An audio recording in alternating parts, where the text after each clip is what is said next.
All governments are immoral and criminal institutions because they force everyone, under threat of violence, to pay mandatory taxes for life.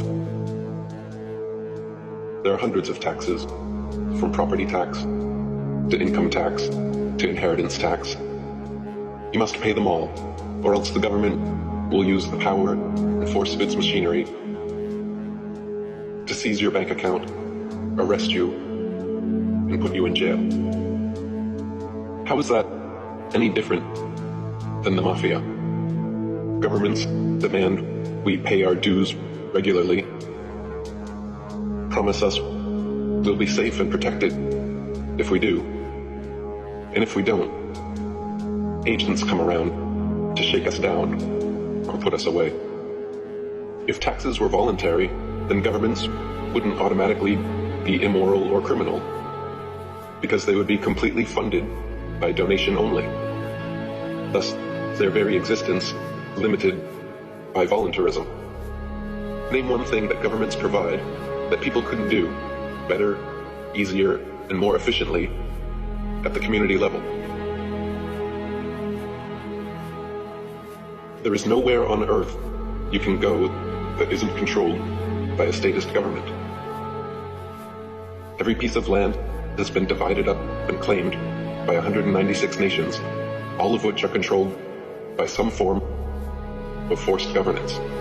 There is nowhere left on earth that sovereign, freedom-loving individuals can go live freely without a mafioso government forcing them to pay taxes and obey laws. All current forms of government initiate and mandate violence and slavery upon their populations.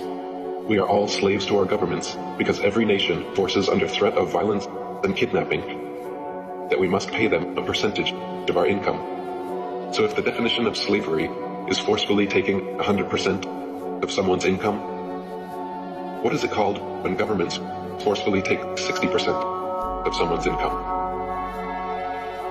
Is that not slavery?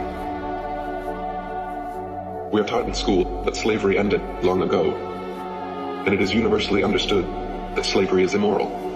But if governments still are forcibly taking even 1% of their population's income, that is still slavery, and even 1% slavery is immoral. The very definition of the word government is mind control, and the vast majority of people worldwide are absolutely mind controlled by their governments, medias, and education systems to believe that their statist government is a moral and altruistic institution that exists for the benefit of the people. The reality is, of course, the opposite. The reality is that all nations are like open-air slave plantations, allowing their servant populations to choose their occupation, giving the illusion of freedom, then swooping in on payday to steal the fruits of your labor. This is why all governments are criminal and immoral, and why the only system of just governance is anarchism or voluntarism. There is no political solution to the problem of government.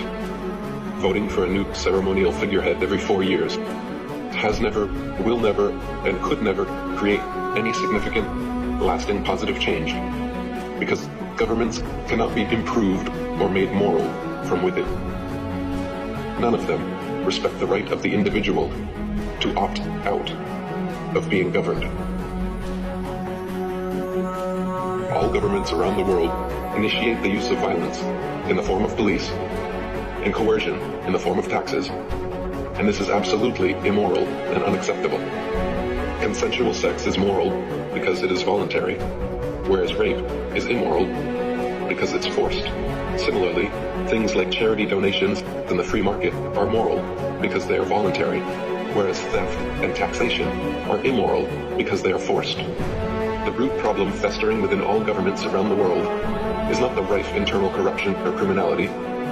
Those are merely symptoms and side effects of statism. The paramount problem with government is that its mandates are mandatory. Its compulsions are compulsory. For governments to be moral institutions, all taxes and interactions must be made voluntary. If if governments are honestly in existence for our benefit, then they must be voluntary and never initiate the use of violence against their populations.